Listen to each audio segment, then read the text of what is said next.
Voici l'arme la plus mortelle de l'armée américaine en ce moment. Une nouvelle forme de super gun est testée par l'armée des États-Unis. Cette arme est vraiment incroyable et est en préparation depuis de nombreuses années. Dans l'un des tests les plus récents, l'arme a pu frapper avec précision une cible qui se trouvait à plus de 70 km. Cette arme n'a rien à voir avec ce que vous avez vu.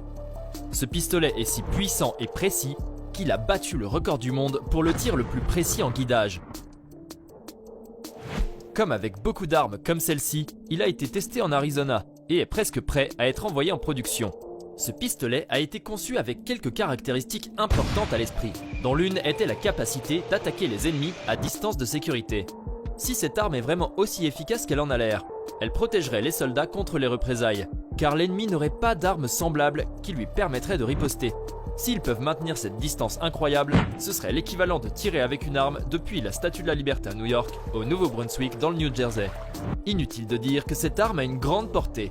Bien qu'elle soit complètement fonctionnelle telle qu'elle, les militaires ont encore quelques problèmes à régler, et ils s'attendent à ce qu'elle soit prête à être envoyée au combat d'ici 2023. Connu sous le nom d'Excalibur S, ce dispositif étonnant a été développé aux côtés de Raytheon, une société américaine de contrats de défense. Ce qui amène cette arme loin devant sa concurrence, c'est qu'elle utilise un GPS très avancé pour guider les balles. Ce système utilise une série de lasers qui peuvent cibler des cibles et tirer beaucoup plus précisément qu'un humain ne le pourrait. Pour rendre cela encore meilleur, il peut suivre des cibles en mouvement, de sorte que vous êtes essentiellement garanti de frapper l'ennemi.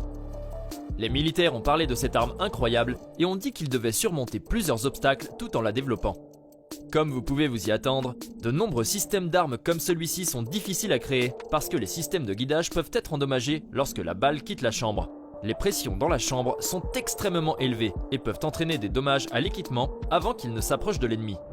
Ils ont dû mettre au point plusieurs nouvelles technologies pour contourner cela afin de s'assurer que les obus résisteront à cette pression et au processus de lancement sans détruire l'équipement. L'armée a passé des années et d'innombrables heures à chercher et à développer de nouvelles armes comme celle-ci afin que si jamais une autre guerre se produisait, ils puissent vaincre leurs ennemis les plus féroces, comme la Russie. La Russie a l'une des forces militaires les plus avancées au monde et elle travaille constamment sur de nouvelles technologies qui peuvent surpasser ce que les États-Unis ont dans leur arsenal. Tant que les États-Unis continueront de mettre au point des armes à longue portée, comme celle-ci, les responsables militaires disent qu'ils n'ont aucune crainte que le pays puisse prendre le dessus si jamais la guerre éclate. Le canon Excalibur S utilise un châssis d'obusier de gestion intégré M109A7 Paladin. Bien qu'il apporte des changements clés à la technologie, les militaires ont choisi de remplacer le canon de calibre 39 original par un calibre A58 d'environ 9 mètres de long. Cela vient avec plusieurs avantages évidents qui portent ce pistolet à un tout autre niveau. Quand on considère que l'arme est également équipée d'un système de munitions conçu par Raytheon, une arme comme celle-ci est inégalée. Ils ont incorporé un XM1113, utilisant de l'argent propulsif suralimenté, aidant l'arme à augmenter considérablement la portée des balles. C'est une technologie dont nous ne pouvions rêver autrefois, mais c'est maintenant une réalité. Lors de la mission d'essai en Arizona, les équipes ont tiré un total de 3 coups. Le premier coup ne s'est pas déroulé comme prévu. Ils n'avaient pas calculé correctement les vents contraires forts qui avaient soufflé ce jour-là, de sorte que la balle était bien en deçà de ce qu'ils avaient prévu. Le deuxième coup n'a pas fait beaucoup mieux. Une défaillance inattendue du système a provoqué un raté, leur donnant très peu d'espoir pour le troisième tir. Cependant, le tir final s'est beaucoup mieux passé que prévu.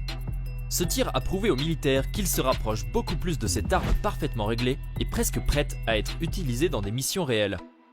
Ils ont modifié les niveaux de propergol et d'autres facteurs mineurs et ont été en mesure d'obtenir un tir qui était beaucoup plus près de ce qu'ils aimeraient voir dans une zone de guerre. Le colonel Tony Gibbs, gestionnaire des programmes des systèmes d'artillerie de combat de l'armée de terre, s'est entretenu avec des journalistes au sujet de la mission d'essai.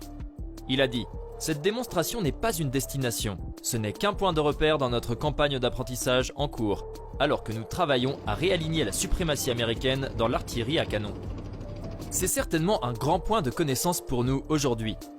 Aujourd'hui, c'est vraiment l'accumulation d'environ 1 an et demi de tests et d'analyses que nous avons effectués sur le projectile Excalibur, pour ce qui est de sa capacité de résister à un environnement plus dur.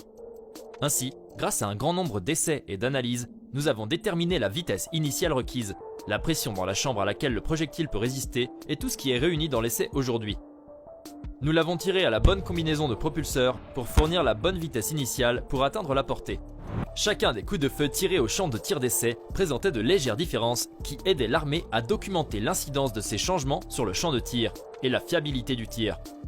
Ils l'ont fait pour pouvoir recueillir plus d'informations sur la façon dont l'agent propulsif influera sur la balle afin de pouvoir déterminer la quantité exacte d'agents propulsifs dont ils auront besoin pour mener des missions réelles qui pourraient assurer la sécurité du peuple américain.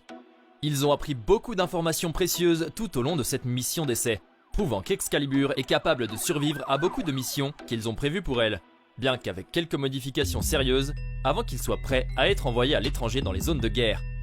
Ils ont prouvé que l'arme est capable de tirer avec succès à des distances allant jusqu'à 70 km, mais ils doivent travailler à obtenir ces séances d'essai pour être beaucoup plus fiables et prévisibles avant que l'Excalibur soit prête à entrer en pleine production. Gibbs a parlé de l'arme et a dit: au cours de la prochaine année, nous prendrons beaucoup de décisions et nous commencerons à nous y attaquer. Nous allons nous atteler aux propulseurs.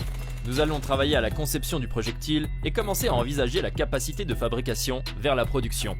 L'armée de terre poursuivra ses efforts axés sur les soldats pour s'assurer que la configuration de l'agent propulsif et de la charge soit quelque chose que les soldats peuvent manipuler sans affecter le taux de tir. Nous ne voulons évidemment pas leur donner une configuration qui les obligera à tirer plus lentement. De plus, la configuration des projectiles et des agents propulsifs doit également être rangée de façon optimale dans un obusier pour maximiser le nombre de cibles touchées. L'armée de terre cherche à peaufiner sa conception en 2021. Il a conclu son entretien avec les journalistes en disant: la vitesse initiale et les pressions que ces munitions expérimentent sont importantes dans les choix de conception finaux qu'elles font. Mais aussi par exemple la taille du moteur de la fusée, le type de joint qui retient le moteur à la tête, et qui au bout du compte influe sur les performances dans la gamme qu'il obtiendra pour inclure le type d'acier que nous utiliserons, ce qui influe sur la létalité. Vous voyez qu'il y a de nombreux facteurs qui sont en jeu en ce moment, et alors que nous convergeons vers nos conceptions cette année, nous allons commencer à intégrer ces choix dans nos conceptions finales et à les intégrer à la qualification. Dans l'état actuel des choses, l'armée des États-Unis n'est qu'à quelques années de faire entrer l'Excalibur S dans son arsenal officiel. Il faut beaucoup de travail pour que ces armes soient parfaitement composées. Alors on comprend pourquoi elles ne seront pas dévoilées au public avant 2023. Ils sont sur le point de faire quelque chose de grand, mais la technologie n'est pas encore prête à être déployée dans des missions importantes.